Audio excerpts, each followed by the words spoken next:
Hello everyone, welcome to engineers point. अभी तक हम properties of physical property of soil पढ़ रहे थे, यानी मृदा का भौतिक गुण। उसमें हम सबसे पहले फेज डायग्राम पढ़े, उसके बाद कुछ बेसिक डिफिनीशन देखे, उसके बाद हम यूनिट वेट पढ़े हैं और इसके यानी अभी पिछले वीडियो में क्या पढ़े हैं, रिलेशनशिप। अब देखिए उसमें कुछ टॉपिक नहीं बचता है, एक टॉपिक बचता है रिलेटिव डेंसिटी। शायद हमको, मेरे पास बुक नहीं है लेकिन इतना पता है कि रिलेटिव डेंसिटी का टॉपिक बच रहा है, तो वो उसको ना हम इस वाले चैप्टर में पढ़ा देंगे। आपको पता चल गया होगा, आज हम नया चैप्टर शुरू करेंगे। तो बाकी क्या बच रहा है उस चैप्टर में, न्यूमेरिकल है ना। तो अपने सिलेबस में देखेंगे तो सिलेबस में लिखा है सिंपल न्यूमेरिकल प्रॉब्लम, मतलब कि आसान न्यूमेरिकल आएगा, जैसे वाइड रेशियो का न्यूमेरिकल, पोरोसिटी का न्यूमेरिकल है ना, यूनिट वेट का न्यूमेरिकल। ये सिंपल न्यूमेरिकल आने वाले हैं। जो हम क्या बताए थे आपको, 13 फार्मूला लिखवाए थे ना, सिद्ध भी कराए थे, उस 13 फार्मूले का उपयोग करके ही हमको क्या लगाना रहेगा, न्यूमेरिकल। तो मेरे पास बुक नहीं है, इसीलिए न्यूमेरिकल को भी हम होल्ड रखेंगे, ठीक है। आप अपने एंड से न्यूमेरिकल पढ़ते रहिएगा। हम क्या कहे हैं, होल्ड रखेंगे, मतलब हम उसको पढ़ाएंगे, ठीक है। मेरे पास प्लान है अच्छा सा, उसके लिए हम लाइव आएंगे, ठीक है। उसके बाद आप लोगों का तभी हो जाएगा टेस्ट भी, ठीक है। हम पढ़ाएंगे एक तरफ, इन क्वेश्चन लिखेंगे, आपको बताना रहेगा। उसके बाद हम उसको लगाएंगे तो आपका पता चल जाएगा आप सही लगाएं कि गलत लगाएं, ठीक है। तो वो लाइव टेस्ट भी हो जाएगा। कहने का मतलब फार्मूला न्यूमेरिकल आप कब लगा पाएंगे, जब आपका फार्मूला याद रहेगा। जब फार्मूला याद है तो सारे बेसिक डिफिनेशन याद है, सारे यूनिट वेट याद है, फेज डायग्राम याद रहेगा, है ना। पूरा चैप्टर आपका रेडी हो जाएगा, है ना, आसान। चलिए आज हम शुरू करेंगे चैप्टर नंबर 3, यानी क्लासिफिकेशन। घबराना बिल्कुल नहीं है। Classification and identification of soil, यानी मृदा का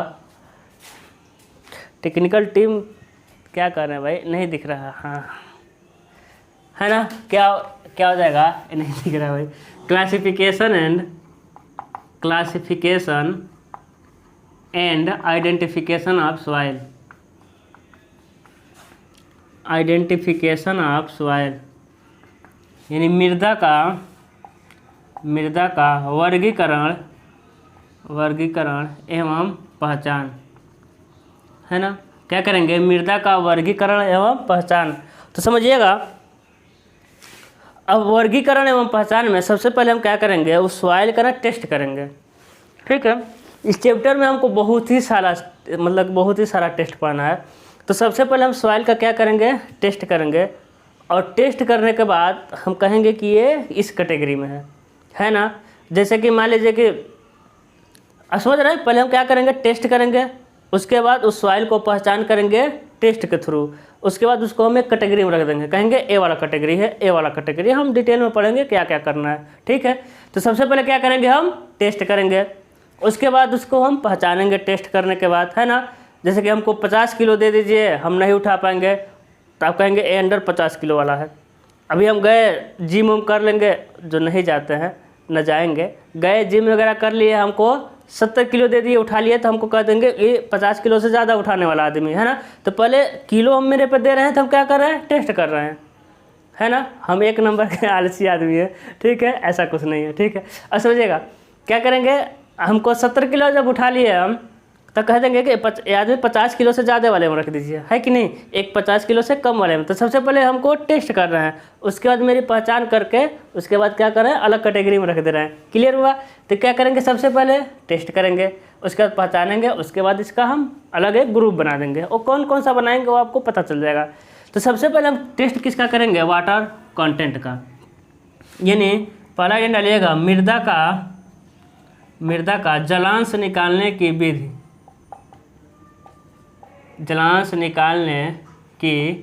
विधि, है ना। क्या हो जाएगा, मृदा का जलांश निकालने की विधि।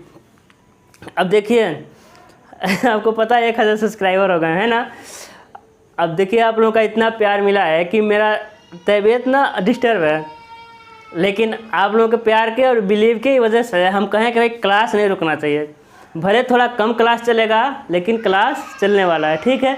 बुखार होने के बावजूद भी अब क्या कर रहे हैं, स्माइल दे रहे हैं, ठीक है। तो 1000 सब्सक्राइबर हुए हैं, हम स्माइल दे रहे हैं, देखे पीछे बच्ची रोने लगी। बच्चे नहीं वो शैतान है, ठीक है, बहुत परेशान करते हैं। अब समझिएगा क्या है मृदा का जलांश निकालने की विधि। इसमें लिखिएगा मृदा के जलांश निकालने के निम्न विधियाँ। क्या है? मृदा के जलांश निकालने के निम्न विधि है। पहला हो जाएगा आपका भट्ठी द्वारा सुखाने की विधि, है ना, भट्ठी द्वारा सुखाने की विधि, यानी ओवन ड्राइंग मेथड। क्या हो जाएगा आपका? Oven drawing method. दूसरा क्या हो जाएगा आपका? स्पिरिट मेथड, है ना, इसका तो हिंदी इंग्लिश एक ही हो जाएगा। क्या हो जाएगा आपका? Spirit method. तीसरा हो जाएगा आपका पिकनोमीटर मेथड, PYCNO, पिकनोमीटर मेथड, है ना, इसका भी हिंदी और इंग्लिश क्या हो जाएगा आपका? सेम हो जाएगा। क्या हो जाएगा आपका? पिकनोमीटर विधि। उसके बाद हो जाएगा चौथा हो जाएगा आपका द्रुत, कैसे लिखा है? द्रुत जलांशमापी विधि, यानी कि इसका इंग्लिश होगा आपका रैपिड मॉइस्चर मीटर मेथड, ठीक है। उसके बाद आ जाएगा आपका रेडिएशन मेथड। क्या आ जाएगा आपका? Radiation method. उसके बाद क्या मिल जाएगा? छठा मिल जाएगा आपका सैंड बाथ मेथड। क्या मिल जाएगा आपका? सैंड बाथ मेथड, है ना। उसके बाद क्या मिल जाएगा? सातवां नंबर कैल्शियम कार्बाइड तो हो जाएगा, ठीक है। एल्कोहल मेथड हो जाएगा। क्या हो जाएगा आपका? एल्कोहल मेथड, है ना। इतने क्या हो जाएंगे आपके मृदा के जलांश निकालने की विधि, है ना। दिख तो रहा है ना पूरे 7 नंबर, हाँ ठीक है। ये क्या हो जाएंगे? मृदा के जलांश निकालने की विधि हो जाएंगे। अब देखिए आपके सिलेबस में क्या है? भट्ठी द्वारा सुखाने की विधि, स्पिरिट मेथड, पिकनोमीटर और द्रुत जलांशमापी विधि। इतना नहीं है आपके सिलेबस में, ठीक है। तो इतना नहीं है, लिख लिए होंगे तो केवल लोड लेना, इसको मिटा दीजिए। अभी भी 2-4 और भी होते हैं टेस्ट, ठीक है। तो उतना क्यों जानेंगे आप जब आपके सिलेबस में इतना ही है, ठीक है। तो इसको हम क्या पढ़ेंगे? अब डिटेल में पढ़ेंगे कि कैसे कैसे हम प्रोसेस करते हैं, ठीक है। अब समझिएगा सबसे पहले हम क्या पढ़ेंगे? भट्ठी द्वारा सुखाने की विधि। उसके द्वारा भट्ठी द्वारा सुखाकर हम क्या क्या करेंगे? जलांश। तो इसके लिए आपके माइंड में क्या होना चाहिए? जलांश का क्या होना चाहिए? सबसे पहले फार्मूला याद। जलांश का फार्मूला क्या होता है? वाटर कंटेंट का बताइएगा, है ना। आपके दिमाग में स्ट्राइक किया कि नहीं? जलांश का फार्मूला क्या होना चाहिए? W अपान मेरे लाल W, यस, यही ना होता है जलांश का फार्मूला। इसी फार्मूले को हमको लाना है। अब देखिएगा हम कैसे उसको लाएंगे, ठीक है। हाँ चलते हैं भट्ठी द्वारा सुखाने की विधि।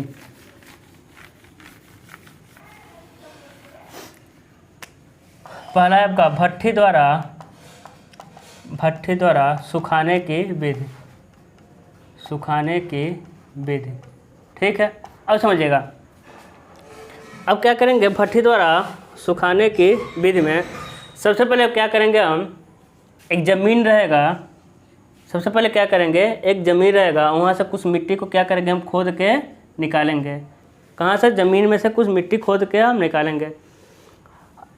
अब समझिएगा इस मिट्टी को हम कहाँ रखेंगे? कंटेनर में, मतलब कुछ भी रहेगा बर्तन सा, उसमें इस मिट्टी को क्या करेंगे? रख देंगे। और इसको क्या करेंगे? हम इसका वेट कर लेंगे। क्या कर लेंगे? इसका हम वेट कर लेंगे। माना ये कितना आ रहा है आपका? W2, ठीक है। अब समझिएगा पहले हम लिखेंगे खाली कंटेनर मतलब इस बर्तन का, अभी समझिए, अभी आराम से समझिएगा। खाली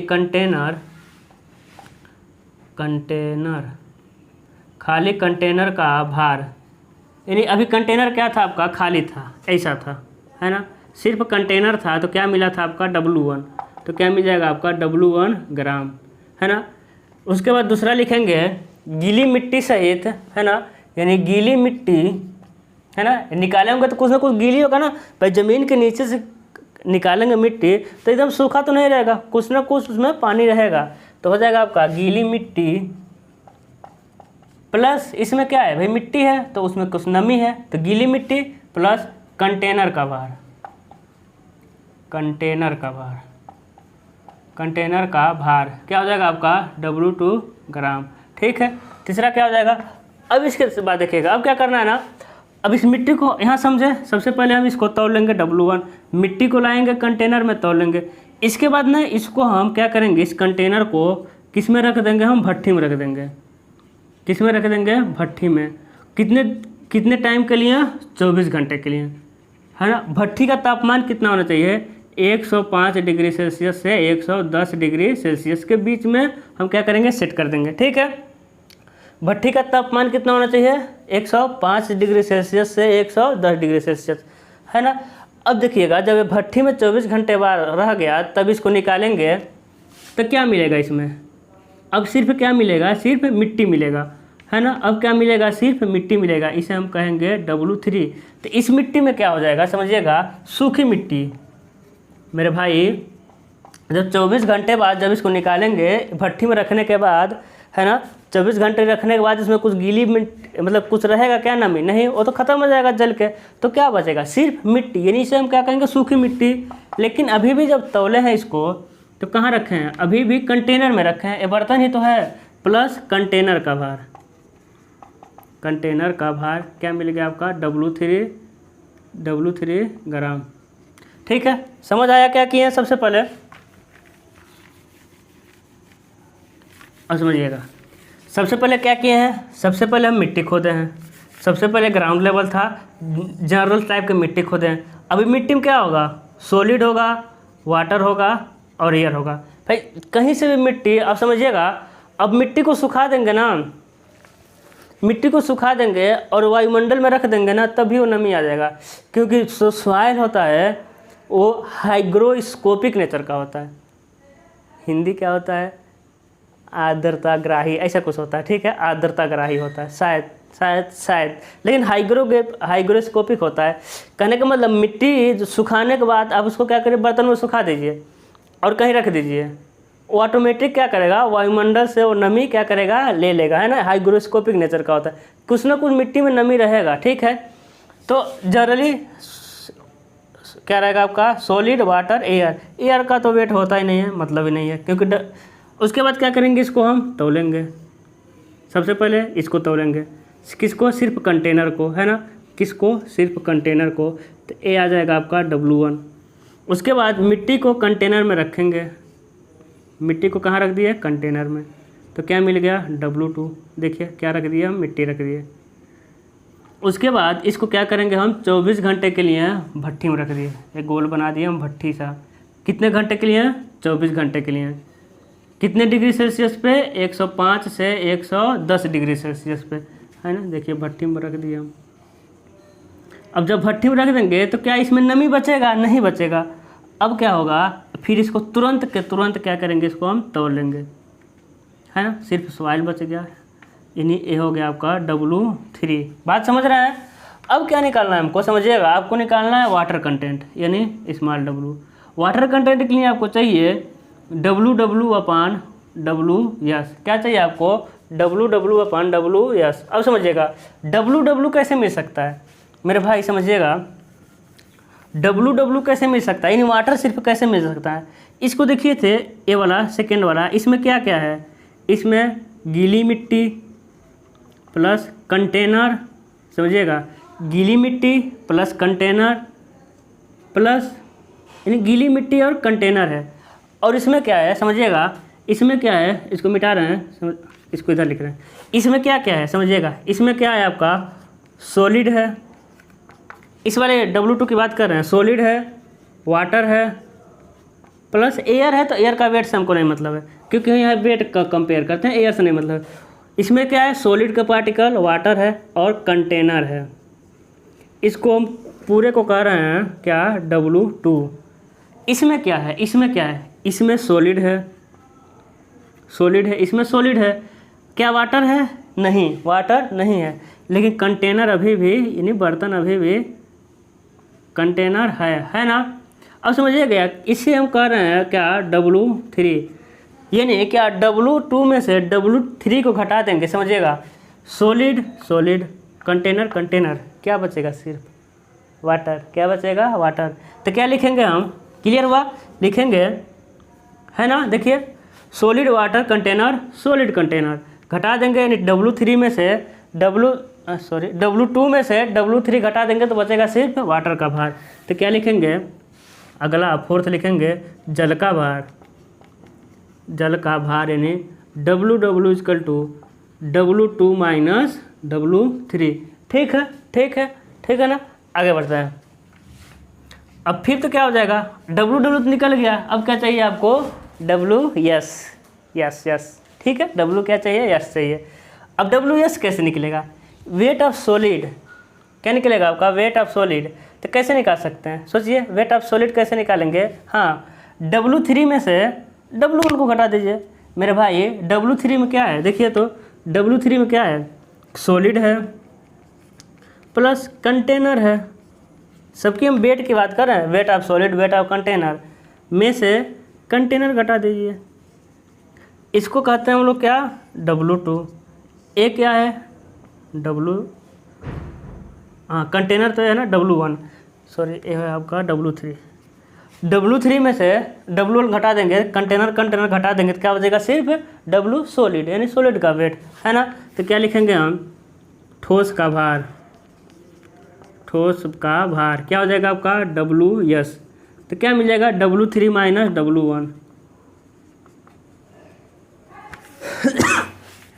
है ना आसान। देखिए अब क्या निकलेगा? जलांश, क्या मिलेगा आपका? जलांश स्मॉल W, है ना। जल का भार, जल का भार यानी W अपान ठोस कण का भार। कह रहे थे ना सबका फार्मूले का यूज होगा। देखिए तुरंत पहले नंबर जलांश का यूज हो गया, ऐसे हम सबका यूज करेंगे। ठोस कण का भार W यस, है ना। तो स्मॉल W क्या हो जाएगा बताइए? W2 माइनस W3 अपान W3 माइनस W1। देखिए कितना आसान है ना। तो सबसे पहले क्या करना है? जनरली कहीं से मिट्टी ले लेना है, उसके बाद मिट्टी को कंटेनर में भर के तौल लेना है। खाली कंटेनर को तो तौलना ही है, और W1 था, मिट्टी को कंटेनर में भर के तौल लेना है, W2 हो गया। उस मिट्टी में नमी भी है, अब क्या करेंगे? उसको 24 घंटे के लिए 105 से 110 डिग्री सेल्सियस के लिए भट्टी में रख देंगे। उसके बाद 24 घंटे बाद निकाल कर तुरंत उसको तौल लेंगे, उसे हम कहेंगे W3। देखिए कितना आसान है, कोई दिक्कत है नहीं? इसको नोट कर लीजिए, है ना। अब क्या पढ़ेंगे हम लोग? स्पिरिट मेथड, है ना।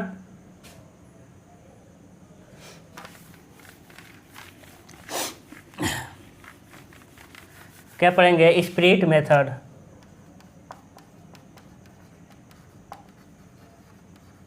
स्पिरिट मेथड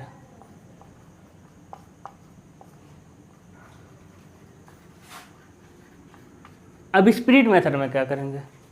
कुछ नहीं करेंगे स्पिरिट मेथड में, ठीक है। स्पिरिट मेथड में बता दे रहे हैं क्या करेंगे, समझिएगा। सबसे पहले ना समझिएगा, एक मिट्टी लेंगे। सबसे पहले क्या लेंगे? एक हम मिट्टी लेंगे। उसके बाद क्या करना है आपको? मिट्टी में यानी एक बर्तन लेंगे, ठीक है। उसमें क्या भर देंगे आप? मिट्टी, है ना भाई। सबसे पहले हम बर्तन को तौले रहेंगे, ठीक है। यानी इसको मान लेंगे हम W1।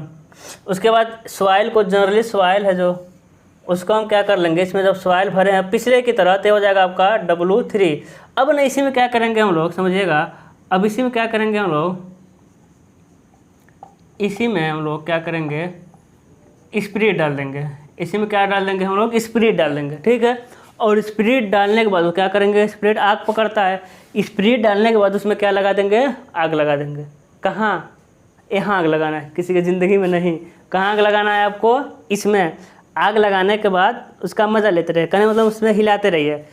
मिट्टी को ऐसे हिलाते रहेंगे कि पूरी की पूरी मिट्टी क्या हो जाए? जल जाए, है ना।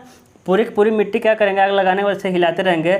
जब पूरी मिट्टी जल जाएगी तो फिर इसको क्या कर लेंगे हम लोग? तोड़ लेंगे, है ना। अब सिर्फ मिट्टी बचेगी आपको, इसे हम कहेंगे W3। क्या किया? तोड़ लिए।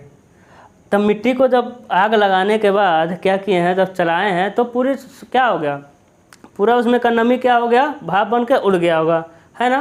तो ये तुरंत का मेथड है ना। तो ये उतना एक्यूरेट नहीं है। सबसे एक्यूरेट कौन सा है? ओवन ड्राइंग मेथड यानी भट्टी द्वारा सुखाने के बाद एक बहुत ज़्यादा समय लेता है, 24 घंटा, है ना, बहुत खर्चा भी कराता है। सबसे देखिए एक कितना आसान है, तुरंत आग लगाइए हो जाएगा, है ना। तो अब समझिए, सबसे पहले समझ गए क्या करेंगे, मिट्टी को, अब बुक में देखिएगा, बुक में ऐसे ही लिखा है सेम सेम, उसको हम बता दे रहे हैं, बस बुक ही समझ लिए बोल रहे हैं। सबसे पहले मिट्टी को निकालेंगे, उसके बाद मिट्टी में क्या लगा, स्पिरिट डाल करके आग लगा देंगे, है ना। मिट्टी में स्पिरिट डाल के आग लगा देंगे, उसको हम क्या करेंगे, किसी इंस्ट्रूमेंट से उसको चलाते रहेंगे, पूरे समान रूप से जल जाए, है ना। आग लगाने से पहले वेट देख लेंगे कितना है, आग लगने के बाद देख लेंगे वेट कितना है। और हमको क्या निकालना है, जलांश, क्या निकालना है हमको, जलांश, ठीक है। तो जलांश निकालने के लिए क्या करना पड़ेगा हमको, WW/WS। एकदम पिछले बार की ही तो तरह तो है, कोई दिक्कत है, नहीं दिक्कत है। जैसे देखिए हाँ, यानी पिछले में क्या किए थे, अरे है ना, W2 में से क्या करेंगे, W3, है ना, क्योंकि इसमें क्या बचेगा, क्योंकि हमको WW चाहिए, तो हो जाएगा आपका, लिख दें अच्छे से, चलिए लिख दें, कहिए तब लिख दीजिए, लिखेंगे खाली कंटेनर। एक खाली ना एम्प्टी वाला खाली है, ठीक है, ओनली वाला नहीं खाली है, खाली कंटेनर का भार, क्या लिखेंगे, W/ग्राम, ठीक है। दूसरा लिखेंगे गीली मिट्टी प्लस कंटेनर का भार। कंटेनर लिखने में हमको दिक्कत हो रहा है भाई, कंटेनर का भार क्या हो जाएगा आपका, W2 ग्राम। उसके बाद क्या लिखेंगे, थर्ड सूखी मिट्टी प्लस कंटेनर का भार, क्या मिल जाएगा आपको, W3, ठीक है। अब क्या निकालेंगे आप, चौथे में याद है ना, पानी का भार, ये जल का भार, WW, तो मिल जाएगा पिछले बार की तरह W2 - W3। फिर अगला निकालेंगे सॉइल का भार, यानी ठोस कण का भार,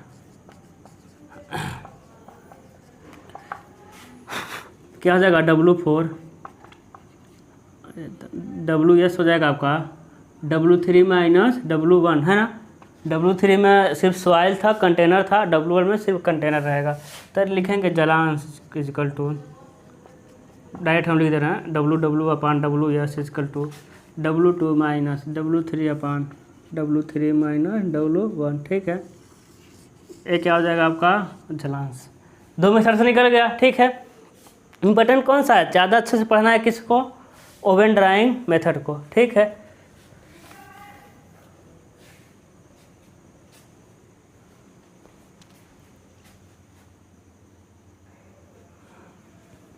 चलिए अब थर्ड क्या पढ़ना हमको, द्रुत जलांश मापी विधि, है ना, इंग्लिश में लिखे थे। अब समझिएगा इसमें क्या करते हैं, इसमें भी सिंपल सा प्रोसेस है, कुछ नहीं है ना। देखिए सॉइल मैकेनिक्स ना क्या है कि बहुत मतलब कि खतरनाक सब्जेक्ट है, वो समझ नहीं आता है जल्दी, ठीक है। लेकिन देखिएगा हम आपको आराम से समझाते हुए चले जाएंगे, आपको आराम से समझ आता हुआ चला जाएगा, है ना, कोई दिक्कत नहीं होगा। बस ये भगवान से मनाइए कि मेरा एग्ज़ाम ना आया, ठीक है। अगर एग्ज़ाम आ गया ना, मेरा JEE का एग्ज़ाम हो सकता है कि आ जाए, तभी दिक्कत होगा, नहीं तो इतना तो प्रॉमिस है आपको हम, मतलब कि बहुत अच्छा कंटेंट देने वाले हैं। अभी हम सर्वे भी शुरू करेंगे, डोंट वरी। देखिए ड्राइंग तो आधा हो गया, आधा से ऊपर हो गया ड्राइंग, 70-80% ड्राइंग हो गया, ठीक है। अब क्या बच रहा है आपका, सॉइल कंटिन्यू हो गया। देख रहे हैं तबीयत खराब होते हुए भी हम क्लास ले रहे हैं, तो सॉइल मेरा ख़त्म करने का प्लान है, क्योंकि मेरा भी है कि भाई आप लोग जब बिलीव किए हैं तो उस पर हम खरा उतरें, ठीक है। हम पूरी अपनी तरफ से कोशिश करेंगे, एक दिन नहीं डिस्टर्ब होगा, डेली क्लास मिलेगा। और हम एक कोशिश कर देंगे कि सर्वे भी पढ़ा दें अभी कभी, ठीक है। तो बस एग्ज़ाम ना है मेरा, ठीक है। यदि एग्ज़ाम आ गया ना, क्योंकि अभी देखिए अभी टाइम नहीं मिल पा रहा है, क्योंकि सवेरे ना हम जाते हैं 7 बजे से लेके 10 बजे तक, 7 बजे 10 बजे तक मेरा रहता है ऑफलाइन कोचिंग पढ़ के फिर आते हैं, खाना वगैरह बनाते हैं, 12 बज जाता है।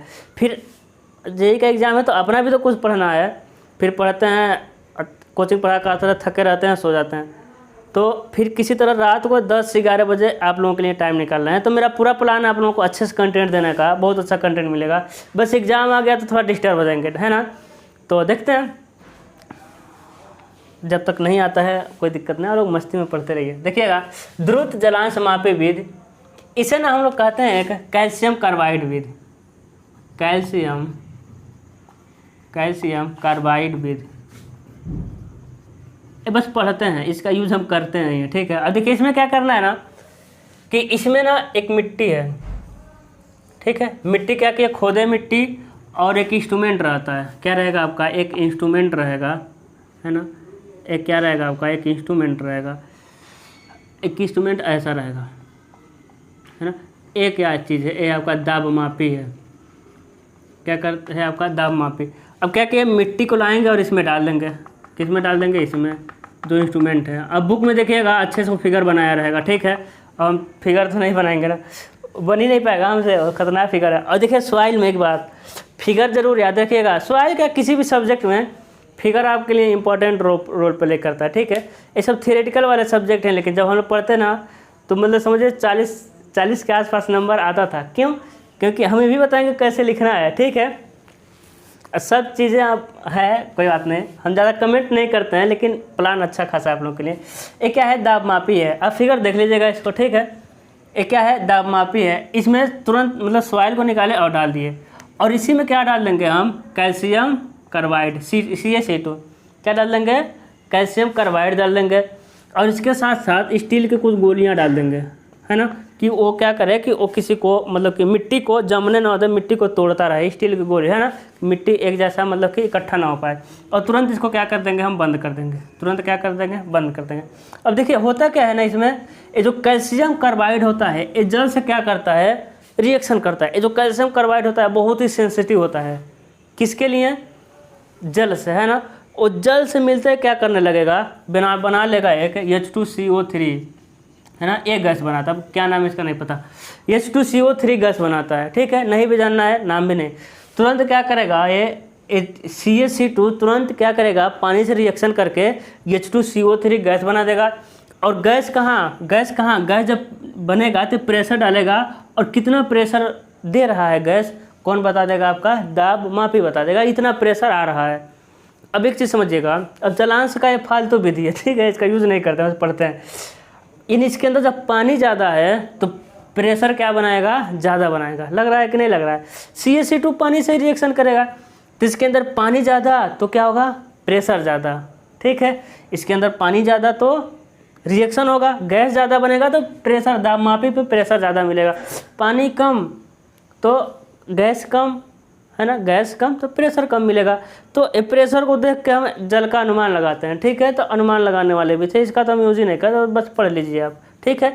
तो इतना इसमें देखिएगा, लेकिन जो मिट्टी रहेगा ना, इसमें कह दिया गया है कि आपको 6 ही ग्राम लेना है ना।